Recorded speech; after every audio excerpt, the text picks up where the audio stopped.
Innal hamdalillah nahmaduhu wa nasta'inuhu wa nastaghfiruhu wa na'udzu billahi min syururi anfusina wa min sayyiati a'malina may yahdihillahu fala mudilla lahu wa may yudlil fala hadiya lahu. Asyhadu an la ilaha illallah wa asyhadu anna Muhammadan abduhu wa rasuluh. Para wargi sadayana langkung dipayun ngatur nuhun sepua anak mah istirahat meni regreg cenah kitu. Ai ageng angin mah regreg alhamdulillah benten sarangkeun can cenah. Kana tiris tapi tirisna resep seger. Alhamdulillah nuhun kasih sahadir sarehat sadayana.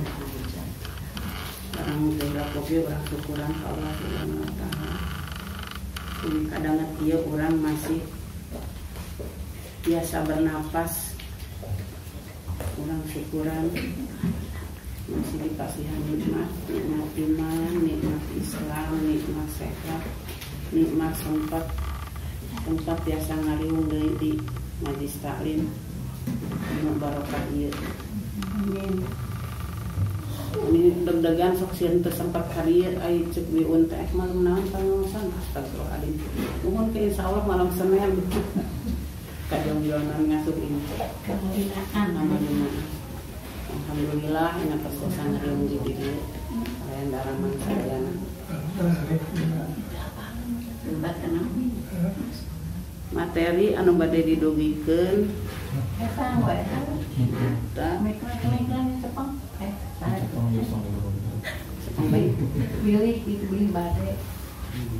Materi nu bade didugikeun Quran surat Al-Baqarah ayat surat kedua ayat 3.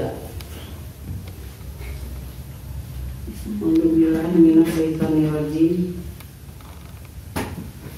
Alladzina yu'minuna bil ghaibi wa yuqimuna sholata wa mimma razaqnahum yunfiqun. Yaitu mereka yang beriman kepada yang gaib, melaksanakan sholat dan menginfakkan sebagian rezeki yang kami berikan kepada mereka.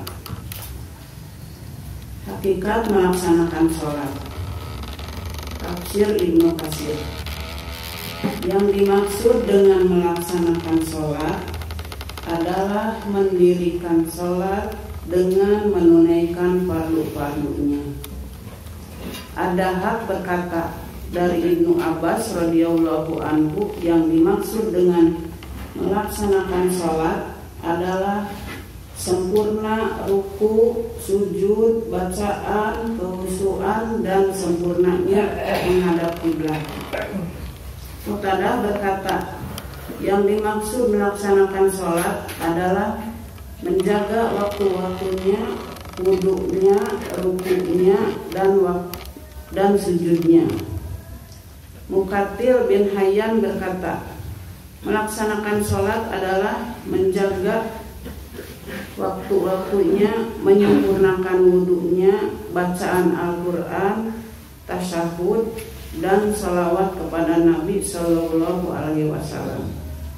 Inilah yang dimaksud dengan melaksanakan atau mendirikan sholat.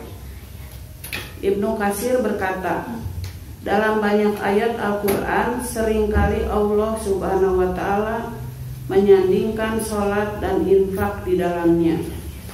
Hal itu tiada lain karena sholat semata-mata adalah hak Allah dan representasi seorang hamba untuk beribadah kepadanya. Sholat termasuk kepada bentuk pengesaan dan sanjungan seorang hamba terhadapnya, pengagungan dan penghambaan hamba kepadanya, serta doa dan tawakal seorang hamba kepadanya. Sedangkan infak adalah representasi kebaikan terhadap sesama makhluk dengan memberikan manfaat kepada mereka sebisa mungkin.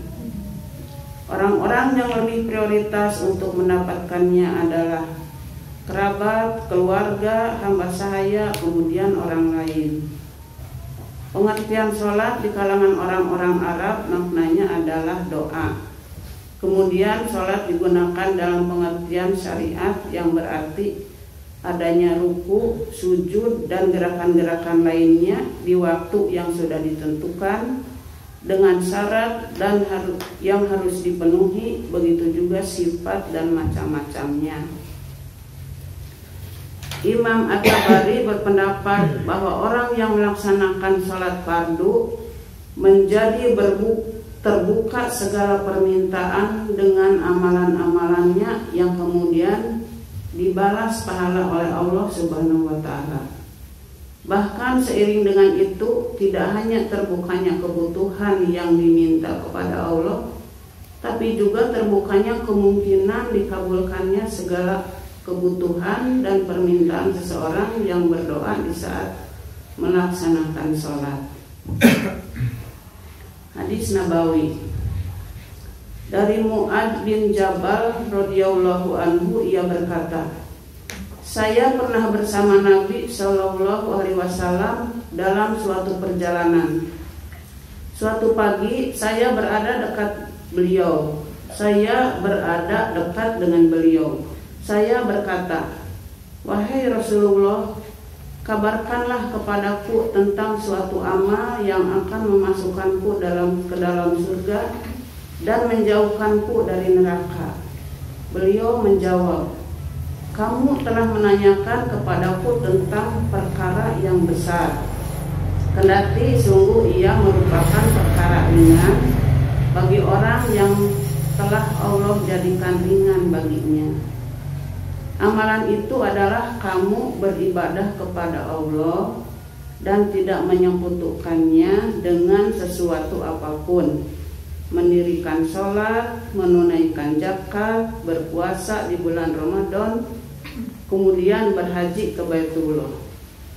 Lantas beliau bersabda, maukah kamu aku tunjukkan pada pintu-pintu kebaikan?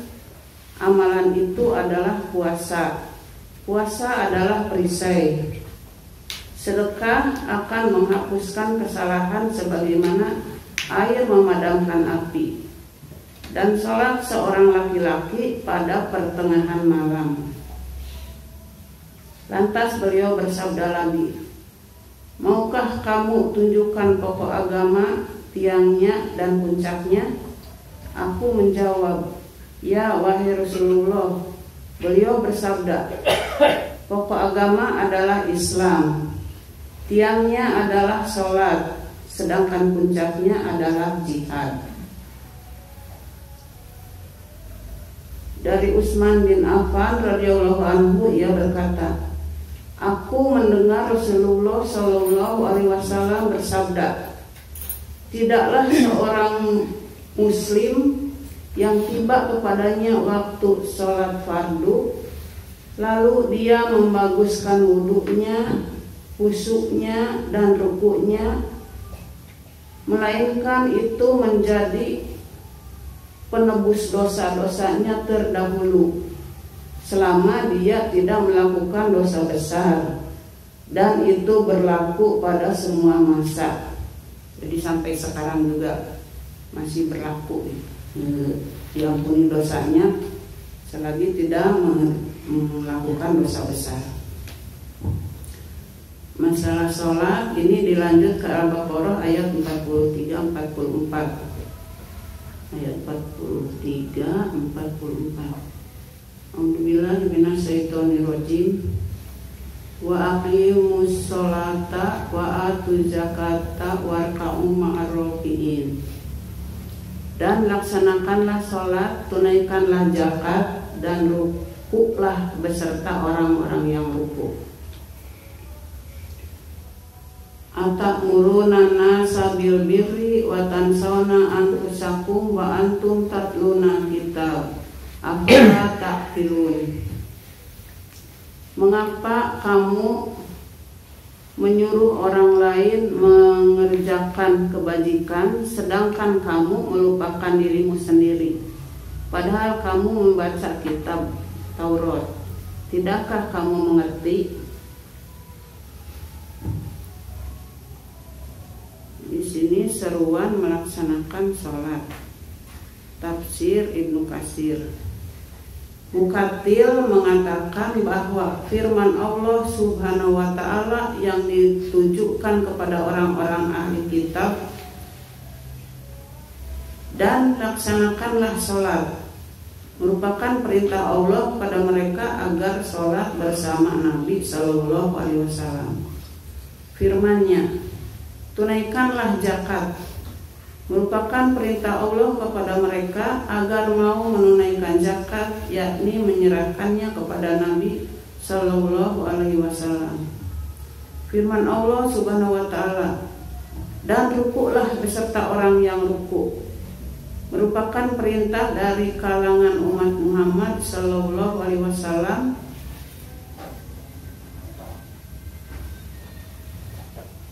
Firman Allah Subhanahu wa Ta'ala, dan rukuklah beserta orang yang rukuk, merupakan perintah Allah kepada mereka agar melakukan rukuk atau sholat bersama orang-orang yang rukuk atau sholat dari kalangan umat Muhammad Sallallahu Alaihi Wasallam. Singkatnya, jadilah kalian bersama mereka dan masuk kepada golongan mereka. Ali bin Abu Thalhah meriwayatkan dari Ibnu Abbas radhiyallahu anhu bahwa yang dimaksud dengan zakat ialah taat dan ikhlas kepada Allah Subhanahu wa Ta'ala. Waqi meriwayatkan dari Abu Jannah, dari Ikrimah, dari Ibnu Abbas radhiyallahu anhu sehubungan dengan makna firman-Nya, tunaikanlah zakat. Dia ditanya, harta apa yang wajib dikeluarkan zakatnya? Ibnu Abbas radhiyallahu anhu berkata, adalah 200 ke atas. Mubarak bin Fudalah meriwayatkan dari Al-Hasan sehubungan dengan makna firman-Nya, tunaikanlah zakat, adalah zakat yang fardu, tidak boleh ditinggalkan karena tiada gunanya amal perbuatan tanpa zakat dan tanpa sholat. Ibnu Abi Hatim meriwayatkan dari Al-Haris Al-Ukli sehubungan dengan makna firman-Nya, tunaikanlah zakat, bahwa yang dimaksud ialah zakat fitrah. Firman Allah Subhanahu wa Ta'ala, dan rukuklah beserta orang yang rukuk, maksudnya jadilah kalian bersama orang-orang mukmin dalam amalan mereka yang paling baik, paling khusus, serta paling sempurna bagi seorang mukmin, dan itu adalah sholat. Banyak kalangan ulama menyimpulkan bahwa ayat ini adalah dalil tentang wajibnya sholat berjamaah. Al-Qurtubi membicarakan dengan baik berbagai masalah sholat berjamaah dan imamah atau imam sholat.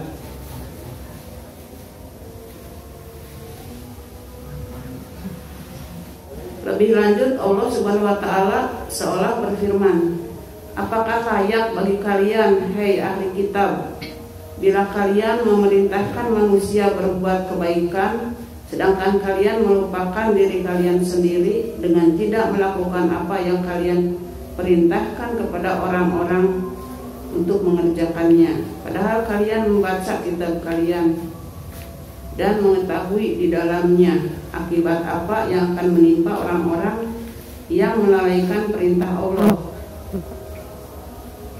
Tidakkah kalian berakal memikirkan apa yang kalian lakukan terhadap diri kalian sendiri, padahal kalian sudah bangun dari kegelapan dan melihat setelah sebelumnya keadaan kalian buta. Pengertian ini diungkapkan Abdul Razak dari Ma'mar dari Qatadah sehubungan dengan makna firman-Nya, mengapa kamu menyuruh orang lain mengerjakan kebajikan sedangkan kamu melupakan dirimu sendiri? Riwayat Ibnu Katsir.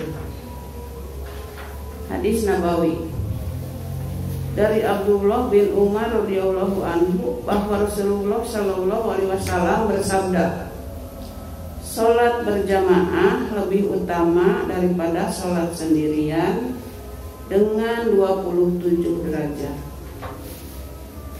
Hadis riwayat Ahmad, Musnadul Imam Ahmad bin Hanbal. Rupanya materi yang disampaikan bukan sekian, dan untuk lebih penjelasannya dilanjutkan mangga menghadiri. Billahi taufiq wal hidayah. Wassalamualaikum warahmatullahi wabarakatuh.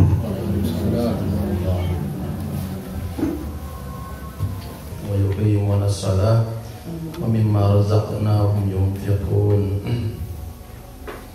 Tadi saya menjelaskan nyata dua sifat jalmi muttaqin. Sifat kedua sareng sifat ketiga nyata yuqimuna shalah sareng infak.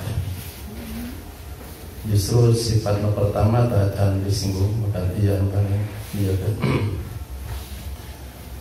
Iya ayat 3 nerangkan bagian tina sifat muttaqin di Quran di awal surat Al-Baqarah dijelaskan 3 golongan. Pertama muttaqin, kafir, sareng munafik. Pertama dijelaskan yaitu jalmi muttaqin Allah Subhanahu wa taala. Dan ya, ayat 3 ya teh sareng ayat berikutnya itu penjelasan tina sifat muttaqin ya. Jalmi muttaqin di Quran di surat Al-Hujurat ayat 13 itu golongan paling mulia ya. Allah midau a'udzubillahi minasyaitonir rajim. Inna akramakum indallahi atqakum. Sesungguhnya yang paling mulia di antara kalian adalah yang paling bertakwa. Jalmi nu bertakwa disebut muttaqi atau munsar muttaqin. Muttaqun aslina. Muttaqin. Itu jalmi anu takwa. Sifatna dijelaskan pang-payuna ka Allah di Al-Qur'an. Jadi jalmi nu paling mulia ya dijelaskan nu paling pertama ke Allah di Al-Quran. Sareng di awal-awal Baqarah ya sifatna jalmi muttaqin nu paling lengkap. Maka sifat muttaqin di ayat sanesna kena penyempurna tina sifat-sifat muttaqin anu aya di awal surah Al-Baqarah ya. Jadi sebab di Quran teh terdapat ucap takwa teh ku Allah dijelaskan sampai di 115 ayat. Jadi Allah menjelaskan tentang takwa di Quran itu sampai 115 ayat. Yang paling lengkap itu di awal Al-Baqarah ya. Di Al-Baqarah menggambarkan jalmi muttaqin itu paling lengkap di awal Al-Baqarah ya. Dan nusanes-sanesna ke ratusan ayat tadi nusanesna pelengkap dina penjelasan Allah di awal Baqarah ya. Di awal Baqarah sifat muttaqin ayat 5. Di ayat 3 sifat muttaqin. Di dua berikutnya di ayat keempat sareng ayat bukan ayat walladzina yu'minuna bima unzila ilaika wa ma unzila min qablik wa bil akhirati hum yuqinun. Di ayat 3 ayat 3 sifat jalmi muttaqin. Pertama alladzina yu'minuna bil ghaib ya. Jalmi muttaqin nyata jalmi-jalmi iman kana ghaib. Disebutkan iman kana ghaib kumaha ya. Wa amal ghaib al-murad hauna faqad ikhtalafat ibaratus salaf fihi wa kulluha sahihatun tarji'u ila annal jami' muradun. Qala Abu Ja'far Ar-Razi an Rabi' bin Anas an Abil Aliyah fi qouli ta'ala yu'minuna bil ghaib. Disebut iman kana ghaib sahur Abu Ja'far Ar-Razi mungkin tentu nanti Anas ya. Ali bin Aliyah bin Abi Al-Aliyah iman kana ghaib qala yu'minuna billah iman ka Allah wa malaikatihi ka para malaikatna wa kutubihi ka sadaya kitab sucina wa rusulihi kasadaya utusanana wal yaumil akhir ka poe akhirat wa jannatihi wa narihi surga neraka wa liqa'ihi bakal kependak sareng Allah yu'minuna bil hayah ba'dal maut iman ka ayana hirup santosna maut wa bil ba'si sareng kebangkitan fa hadza ghaibun kulluhu ya sadayana masalah waib. Tenang dimaksud iman ka waib, iman ka Allah, para malaikat, kitab-kitab Allah, para rasul, akhirat, surga neraka, pertemuan sareng Allah, sareng ge ayana kehidupan santos maut sareng kaya kebangkitan.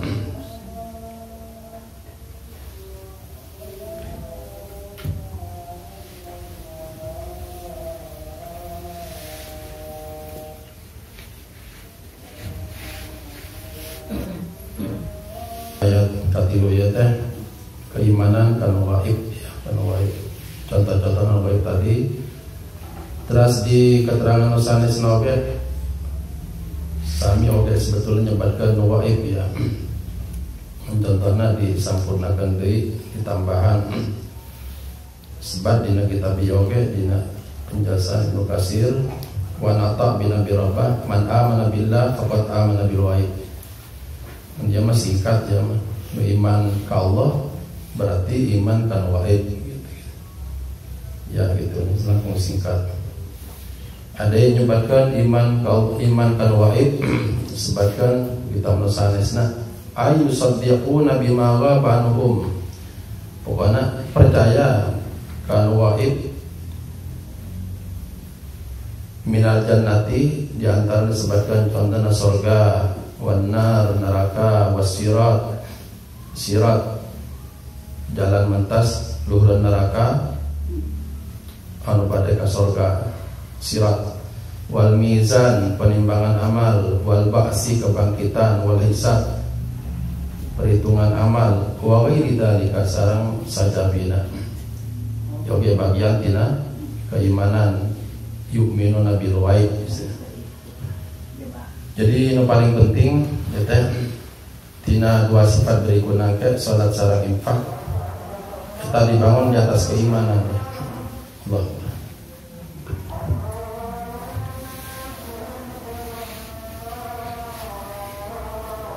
Sama sifat muttaqin iman kanu waib jadi tekananna kana keimanan maka ya menyebut para ulama sifat muttaqin berikutnya teh upami teu dibangun dina keimanan ya percuma.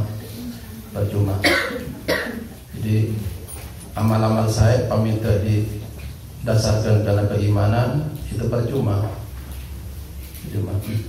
Keimanan tadi kan waib di antara ke Allah, para malaikat. Jadi percaya ka itu teh. Di sifat berikutnya kayak ngadekan salat sareng infak tina rezeki anu Allah dirisikan teh tetap didasarkan karena keimanan ya, keimanan.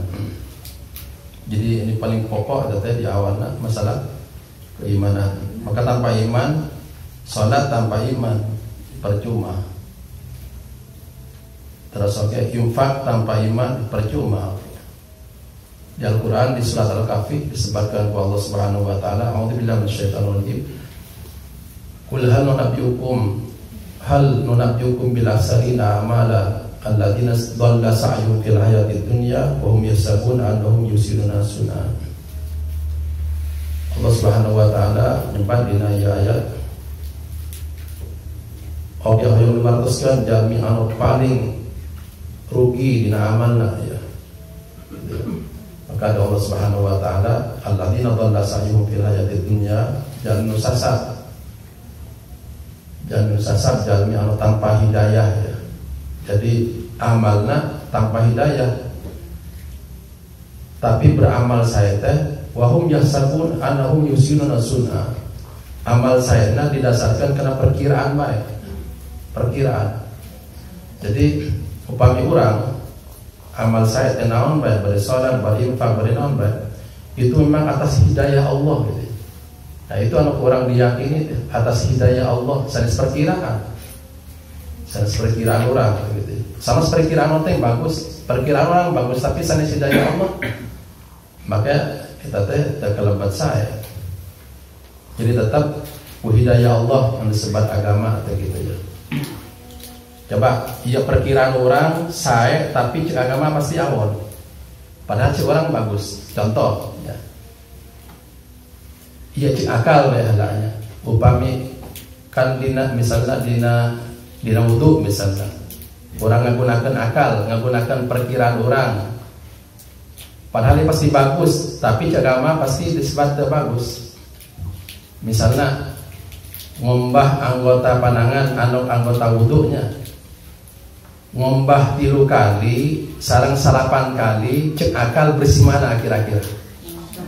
Coba kita membasuh, kita main akal dulu ya, main akal. Ini perkiraan kita ya, perkiraan sarang senyata membasuh anggota wudu 3 kali dengan yang 9 kali. Lahiriahna secara akal lebih bersih yang mana? 9. Itu kata akal, perkiraan kita. Dan kenyataan pasti lebih bersih. Tapi agama ngatur gitu ente. Nah, agama ngatur kan pangseueungan 3 kali. Jadi di atas akal kita di atas akal ada aturan agama.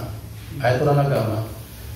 Walaupun kata akal kita bagus, kayak tadi itu membasuh anggota wudu 9 kali pasti lebih bersih, pasti lebih bersih. Tapi di agama eta nu gitu teh disyariatkan teh, ya ente kan gitu ya. Kan tidak disyariatkan. Maka di atas akal ada aturan agama ya. Banyak aturan agama nanti akal jadi walaupun yang kata akal lebih baik, akal harus tunduk pada agama. Yang kata akal mungkin dah membasuh anggota wudu 3 kali, cek akal mah lebih bersih ketentuan saya kata akal 9 kali, itu cek akal. Maka pilihan dia akal kudu taat karena ketentuan agama. Aina contoh deh dosanesna, tapi tong kasinggung mun dia mah.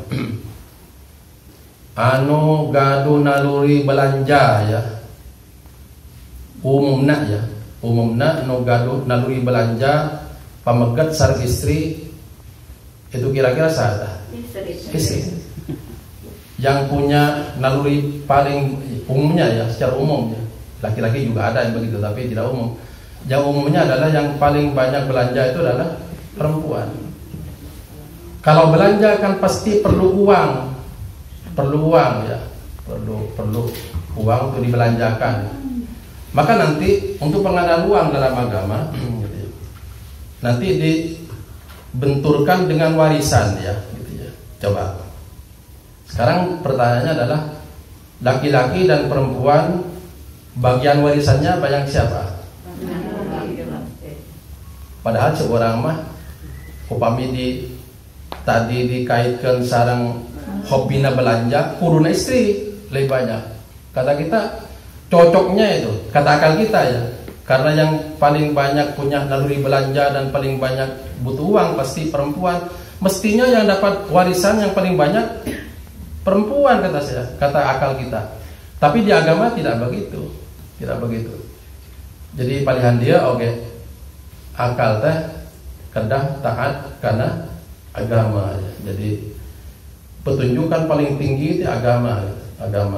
Maka di agama karena seueur anu teu kaudak ku akal tapi agama ngatur gitu gitu. Ya tadi aya anu cek akal mah bentrok sareng kuadrat tadi. Kuadrat senang belanja gitu ya. Bentrok sareng tadi kenyataan lebih bersih yang 9 daripada yang 3, bentrok sebetulnya. Maka di sini akal harus tunduk pada agama. Banyak hal-hal yang nanti akal harus taat pada agama. Yang paling jelas biar kita ini lebih meyakini agama sebagai petunjuk yang paling tinggi.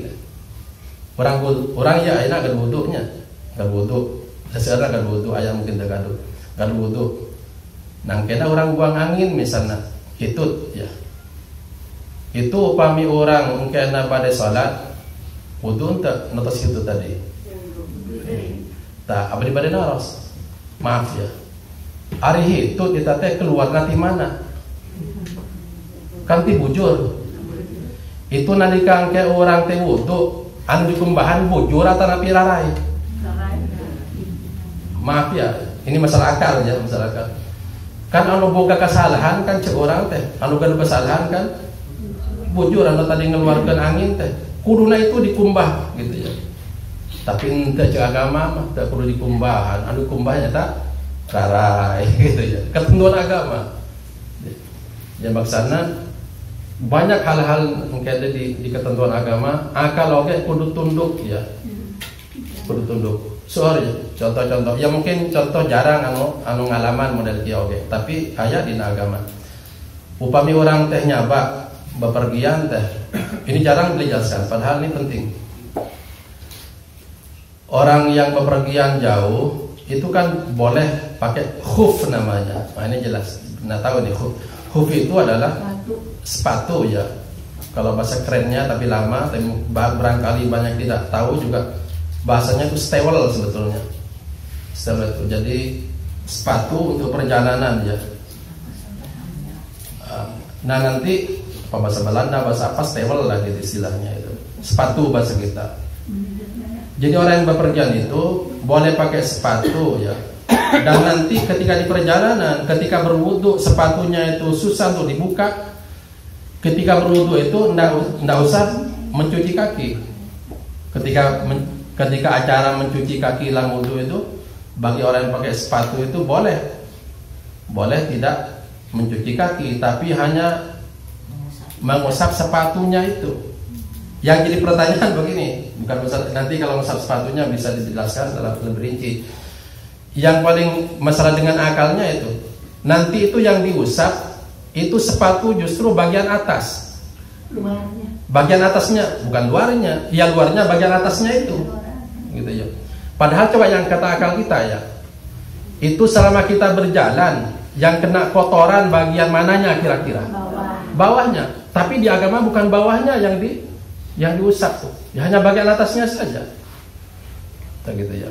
Padahal jika akal teh anu cocoknya diusapan dibersihan ke orang karena bagian bawahnya kan bagian bawahnya yang langsung kena tanah ketika kita berjalan. Tapi nanti ketika mengusap sepatu sebagai pengganti dari mengusap kaki waktu wudu itu bagian sepatu bagian atasnya. Nah paling hanya teh akal paling dia akal kudu taat ya, kudu taat karena aturan-aturan agama. Jadi di atas akal ada petunjuk agama Allah Subhanahu wa taala. Maka ini yang disebut keimanan ya, disebut dengan taslim ya. Taslim itu menyerah ya. Ya karena akal sudah tidak bisa menjangkau ya. Logika itu harus berhenti ya. Harus berhenti. Kan pasti dilawan oleh akal itu. Kalau akal bisa saja akal itu melawan. Makanya banyak orang yang tidak beriman itu, orang tidak beragama itu karena akalnya itu disimpan di atasnya agama. Yang kayak tadi itu lebih masuk akal yang 9 kali membasuh lebih bersih, lebih masuk akal, lebih logis kata anak sekarang daripada yang 3 kali. Nah kalau orang berpikir begini pasti dia kurang beragama, nanti bisa tidak beragama, bisa melecehkan agama. Naudzubillah min dzalik. Padahal di agama aturan-aturannya sudah jelas di Allah Subhanahu wa taala. Kenapa Allah Allah membatasi begitu? Pasti itu diukur dengan kemampuan manusia. Ya, istilahnya la yukallifullahu nafsan illa wus'aha. Maka nanti syariat Islam semuanya itu mudah sekali, mudah ya. Coba kami disyaratkan 8 kali gitu ya. Upami orang hirup di Gunung Kidul ya, mahese cai gitu ya. Maksudnya orang hirup di daerah mahese cai kudu membahan bagian wudu 8 kali itu sabaraha jolang orang berwudu kan gitu. Kena gitu. Hese kan kena sulit. Gitu ya. Maka dia akan bertentangan, pasti bertentangan sareng tadi la yukallifullahu nafsan illa usaha gitu ya. Gitu. Wallahu a'lam. Jantan dia masalah keimanan anu jantan dasar tina sadaya kasayan gitu teh. Lamun jalmi ngalakukan kasayan tanpa iman maka keuntungan ke dunia nu kenging ya. Tapi di akhirat pasti kosong ya, pasti kosong. Istilahna al-akhsarin a'mala Allah Subhanahu wa taala. Maka Rasulullah sallallahu alaihi wasallam eta teh mimiti berdakwah itu persoalan keimanan. Sebab keimanan itu anu ngelehkeun akal tadi ya. Lamun jalmi teh dipandu ke keimanan, akalnya pasti badek. Pasti bandel gitu akalnya gitu. Pasti ingin yang luar biasa, yang berlebih-lebihan, yang mungkin nanti di luar kemampuan manusia itu. Menyusah-nyusahkan sendiri aja nanti. Coba di agama itu sampai ada hal-hal yang wajib bisa ditawar dengan Allah atas kemampuan kita. Misalnya salat, misalnya rukun Islam, di antaranya salat gitu ya. Yang paling jelas tuh. Itu salat yang oleh Allah ketentuannya yang wajib 4 rakaat. Tapi atas karena alasan kita capek oleh perjalanan boleh korting 50%. Duhur jadi 2 gitu. Kan itu kan 50% itu. Di korting. Padahal Allah Subhanahu wa taala berhak memaksa. Allah itu di sifat Asmaul Husna punya sifat Al-Qahhar namanya. Al-Qahhar, memaksa. Boleh saja sebetulnya Allah memaksa, berhak memaksa. Tapi selain Allah punya sifat Qahhar, Allah punya sifat Hakim. Hakim apa itu? Bijaksana. Oh, bijaksana ya. Uya teh jalmina teh capek perjalanan, sulah 2 bae. Lohor jadi 2 baik. Eta oke bisa dikumpulkan, badikeun pada ayeuna sareng asar mangga dikantet diikeun. Sampai gitu. Itu kemurahan-kemurahan agama gitu. Padahal upami cek akal mah gitu ya. Sampurna no opat cek akal mah. Coba opat sareng 2 seueur mana? Ya seueur opat cek akal. Tapi Allah oleh alasan tertentunya Allah benarkan seperti sakit gitu.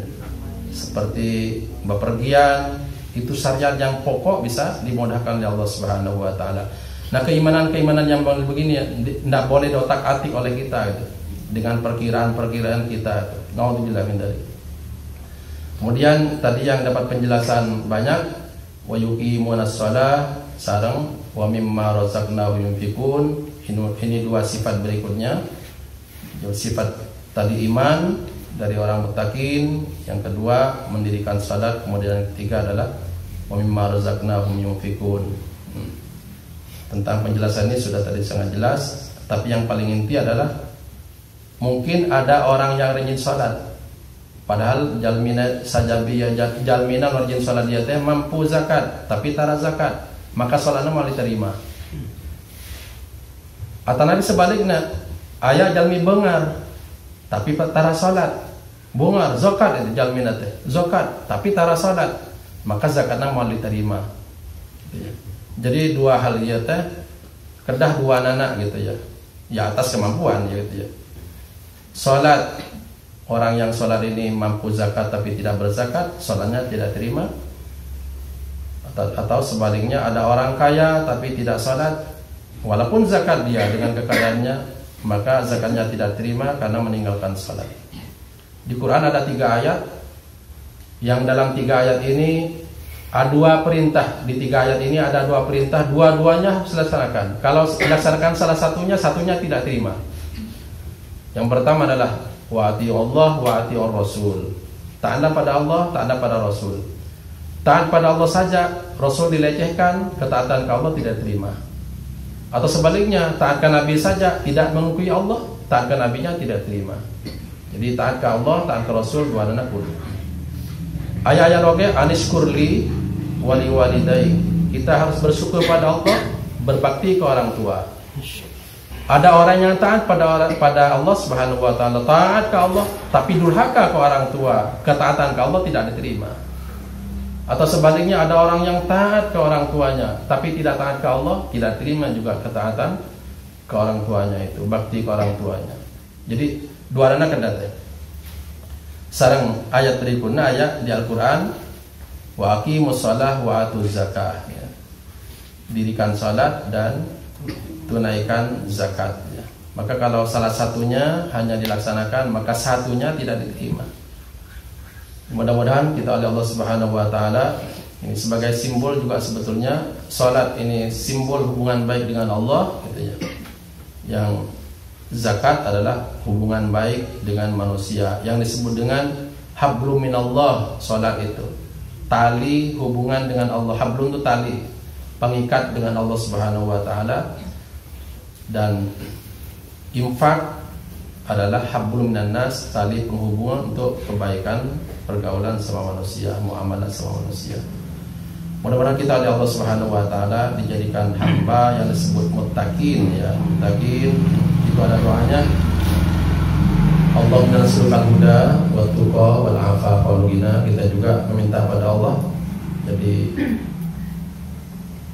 bukan atas ilmu saja ya masalah ketakwaan, tapi karena karunia Allah juga.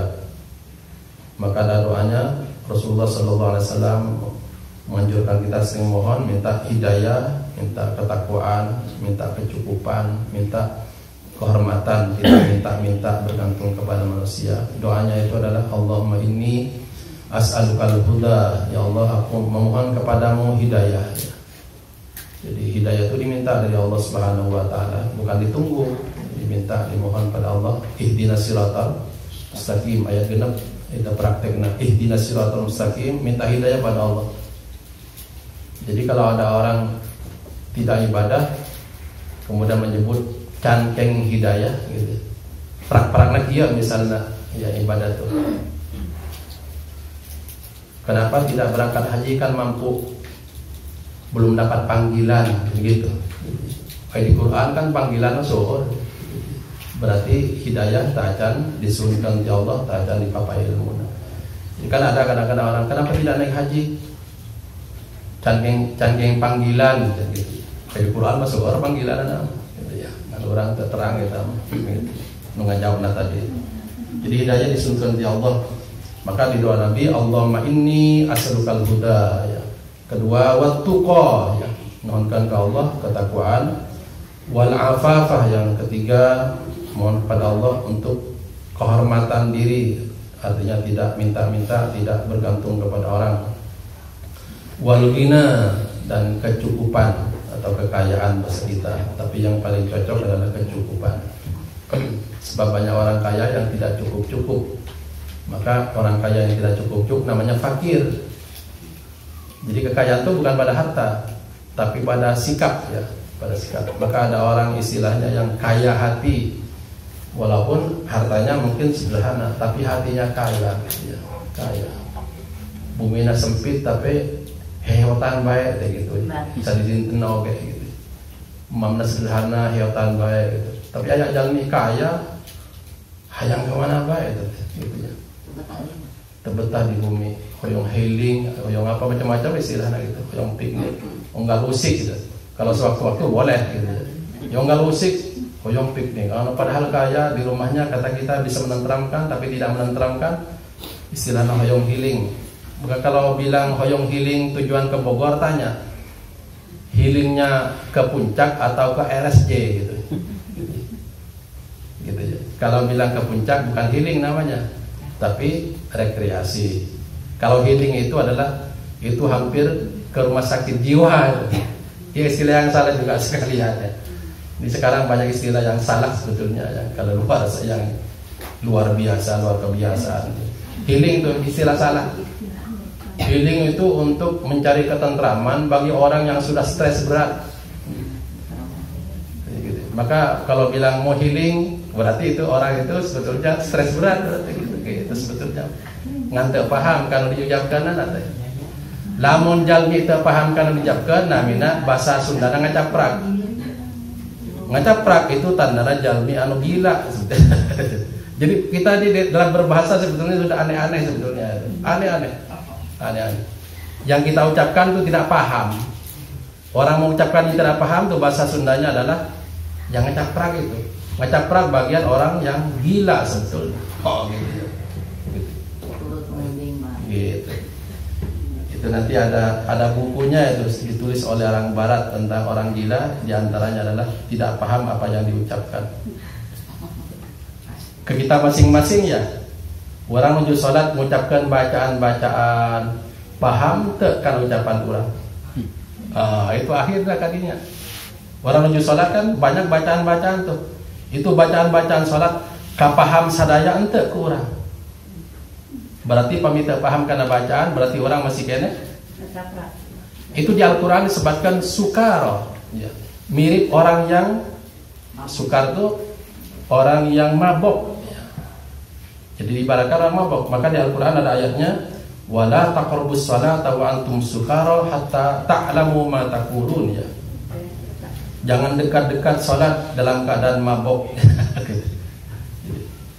Cirinya mabok adalah nanti berbicara sembarangan, tidak sadar apa yang dibicarakan.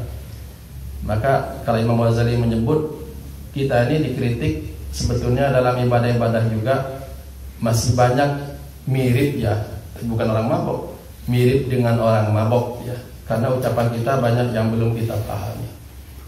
Mudah-mudahan Allah Subhanahu wa taala memberikan 4 karunia dalam doa ini, terutama yang menyangkut dengan ayat yang kita bahas, ayat yang 3 ini. Sifatnya muttaqin, iman kana wa'id, mendirikan salat, maksudnya melaksanakan dengan sempurna, dan mudah-mudahan diberi kemampuan untuk berinfak di jalan Allah Subhanahu wa taala. Allahumma nawwir qulubana bil Qur'an, zayyid akhlaqana bil Qur'an, najjina minan nar bil Qur'an, adkhilna al jannata bil Qur'an, rabbi ij'alna muqimis salat min dhurriyyatina rabbana taqabbal du'a. Allahumma rizqna rizqan katsiran halalan thayyiban mubaraka. Subhanallahi bihamdika asyhadu an la ilaha illa anta astaghfiruka wa atubu ilaik. Assalamualaikum warahmatullahi wabarakatuh.